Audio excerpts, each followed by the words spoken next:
So Denise, you lead the Urchinomics global branding team, and you're a marketing professional with close to 20 years experience across branding and entrepreneurial business strategy. And today your main focus is articulating the multifaceted and pioneering work that Urchinomics is defining in the aquaculture world. So you're possessing a multicultural background, which explain maybe your implication in the business and branding world. So you are going to present your work to us. So we're happy to have you here. Thank you so much, Audrey, for that introduction. Hi, everyone. I just want to thank you for the opportunity to allow me to speak here today to share a little bit about Urchinomics. It's a sea urchin ranching company which started in Norway about 4 years ago.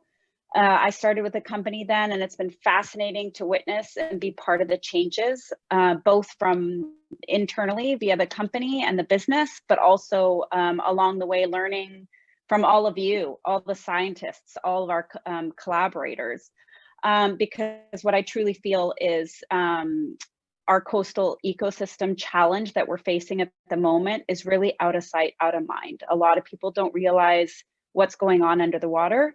And so we have a large responsibility to fix it, or to do what we can to fix it.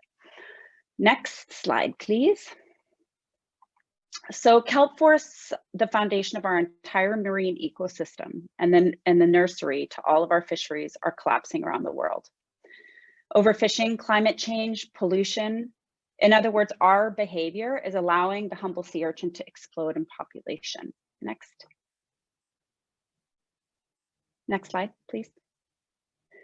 Overgrazing entire kelp forest and turning them into lifeless, desert-like barrens. And after having collapsed the kelp forest, the urchins then starve. Next. Next. Becoming empty and commercially valueless for fishers to fish and for predators to eat. If we do not intervene, these desolate conditions can persist for decades or even centuries. Next. So what we do at Urchinomics is we specifically target those ecologically destructive urchins. So usually it's the larger urchins within a square meter, a certain number of them. Rehome them into our proprietary aquaculture systems, which you'll see in the second image there, and feed them a sustainably sourced feed. Next slide. And convert them from an ecological pest to one of the world's most premium seafoods, known as uni, in just 6 to 12 weeks. Next. By removing urchins from the ocean seafloor, we give kelp forests a chance to bounce back. Kelp forests are three-dimensional habitats that have the highest biodiversity of all ecosystems on the planet, but they're much more than that. They produce oxygen, bind and sequester carbon, protect us from wave-related erosion and ocean acidification. Next slide, please. But perhaps most importantly, kelp forests are the foundation to income and food security to millions living in coastal communities around the world. Next slide, please. Just for perspective, if you imagine 1 hectare of kelp forest, it provides ecosystem services that are 5 times greater than tropical rainforests and nearly 10 times that of boreal forests. Nobody knows that. We're raising awareness on this, and scientists are raising awareness on it, but it is incredible, what we're learning along the way here. If you can go ahead and play the video clip, please. And unlike terrestrial forests, kelp forests can bounce back in as short as 3.5 months, as documented in this initiative conducted just outside of LA. It's day 0 and day 111. You can see the difference from a desolate barren to actually a viable habitat. Next. The Urchinomics business model is relatively simple. What we do is we remove the urchins from the barrens. As I mentioned earlier, we ranch them, we sell them, and then we actually reinvest a percentage of our revenues back into the urchin removal efforts, all while contributing to kelp restoration. So we work very tightly with kelp restoration nonprofits to help make this happen. In the fisheries and aquaculture sector, we are one of those rare breeds that the more we profit, the better the environment becomes. That's our hope anyway. Next slide. So where are we today? Well, as of March this year, we are very happy about welcoming our new investors on board, raising almost 5 million euros to help our global expansion. Our key markets at the moment are Japan, West Coast of the US, Canada, and Norway, which will distribute to the wider Europe. For the sake of time today, I'm just going to focus on California and Japan. We began our trials at San Diego State University about 4 years ago to test the viability of ranching the purple urchins using our technology. We had proved it in Japan, but we really wanted to make sure that it was a viable opportunity for us on the West Coast of the US, where the ground zero issue is. It was a success, and we've been working with them ever since on different R&D ranching methods. We're very convinced that we can ranch and sell these purples in California. We already have a waiting list from chefs hoping to get their hands on some of our restorative uni. Most recently, we completed a trial at UC Davis, the Bodega Marine Lab, funded by the Nature Conservancy, that tested various fishing and transport methodologies for purple urchins. What's different for us compared to other urchin operations is that we're transporting live urchins and fishing urchins not to be processed for your sushi as a lobe on your sushi. We're actually transporting them and fishing them, wanting them and needing them to stay alive. So we need to pay extra close attention to how we fish and transport so that we keep their mortalities low once they're in the tanks and once when we're transporting them to the on-land tank systems. The Bodega Marine Lab is located in Sonoma County and is in conjunction with the neighboring Mendocino County, ground zero for the kelp crisis in California. Our leading scientist on the trial, Laura Rogers-Bennett, said, "Climate changes and ecosystem shifts have led to the collapse of the kelp forest in Northern California.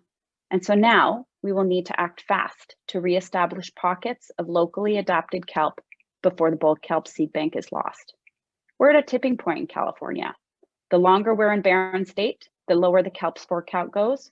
We need spores to float around in our ocean to regenerate the kelp." I'm just going to show you a little short video here about our initiative in California and what our partners are saying.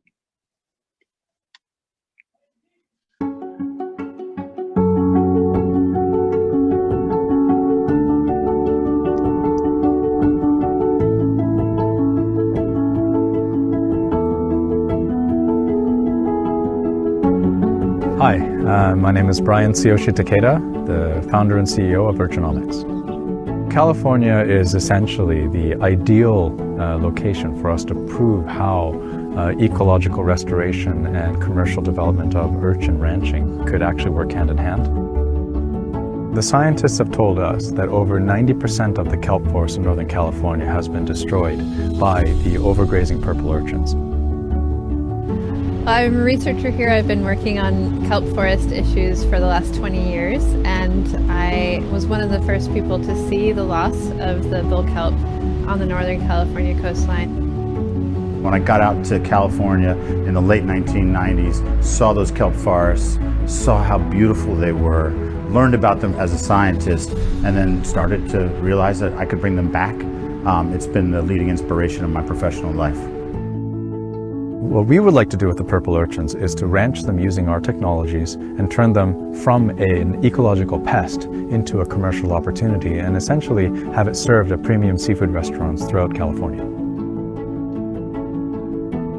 By removing the purple urchins and ranching them, we're not only creating a commercially viable product out of a pest, we're also restoring the kelp forest, which then means we're sequestering carbon. We're also going to be helping marine biodiversity, and we're also going to have all of these other ecological benefits that come with having a vibrant, active kelp forest. What I hope for is to restore the ocean environment back to its normal state and to bring forth these issues to a broader spectrum of people, because a lot of these marine issues are kind of out of sight, out of mind. And I feel like this involves more people than we know.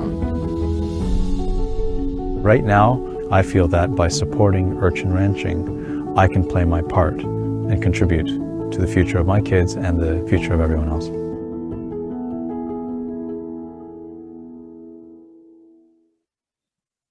Thank you. So with all this knowledge that we've accrued in the last few years in California, we're ready to go commercial.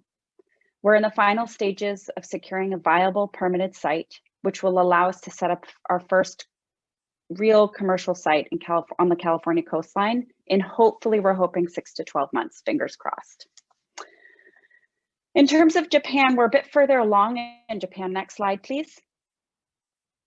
In the commercial process, we started in Japan. That's where this whole thing sort of was inspired by.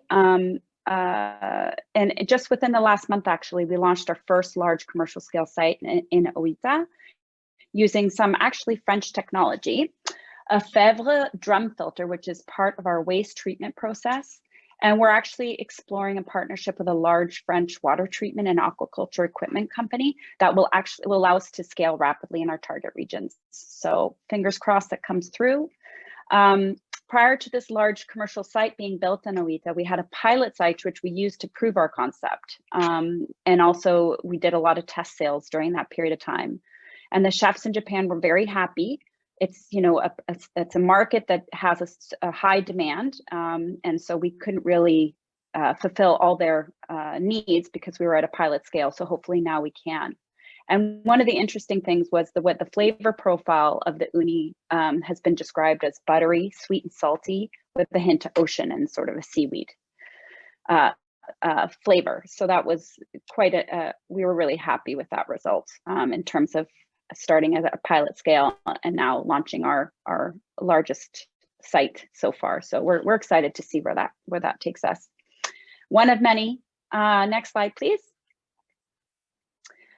From these examples, you'll notice that our scientific partners and our team's collective knowledge base is really what sets us apart from most aquaculture ventures. Our feed formulation, ranching, tech, and urchin biology knowledge is backed by 20+ years of research from global institutions and universities. For example, NOFEMA is a leading institute for applied research within the fields of fisheries, aquaculture, and food research in Norway. They have spent over 25 years researching kelp-based water-stable feed pellets, which is where our initial feed formulation came from. NIVA stands for Norwegian Institute of Water Research. They are our partners for the kelp restoration side of things. Our mandate is that we leave a community and ecosystem better off than when we came. So we work very closely with them to actually test some of our theories. We got some impact funding to basically do a small scale research in one of the Norwegian urchin barrens, similar to the California example I showed you earlier, to then clear an area and really test in our, for our own benefit to see if we could get the kelp there to come back. And sure enough, it came back within 3 months after clearing the urchins. Not to its full scale, but we saw habitat, we saw crabs. It was excellent. Really, really happy to see that. Miyagi University, Hiroshima University, they both have helped us in evolving our feed formulation and have worked on some amino testing, acid testing. And UC Davis and San Diego State University, I mentioned earlier, these are just some examples of some of the scientific relationships that we have and partners we're really grateful for, because if it weren't for them, we wouldn't be here today. We are always in a state of R&D as a company. We are still a startup. We're testing automated harvesting technology, traps, a smart ranch, and of course, exploring sustainable packaging solution, which is really tricky in our industry to find at scale. Finding non-styrofoam packaging to ship the sea urchins. If anybody has any ideas there of a company that can do that at scale, please reach out, because it's been super challenging. We feel that coming together, sharing information, and leaving the community better off than when we arrived is the only way to go, so that we can collectively take responsibility of our negative effects that we've caused in our oceans. Our business model is part of a circular economy. The more we consume, the better the environment has a chance to recover. Thank you, Denise. You have a couple of seconds. Next slide.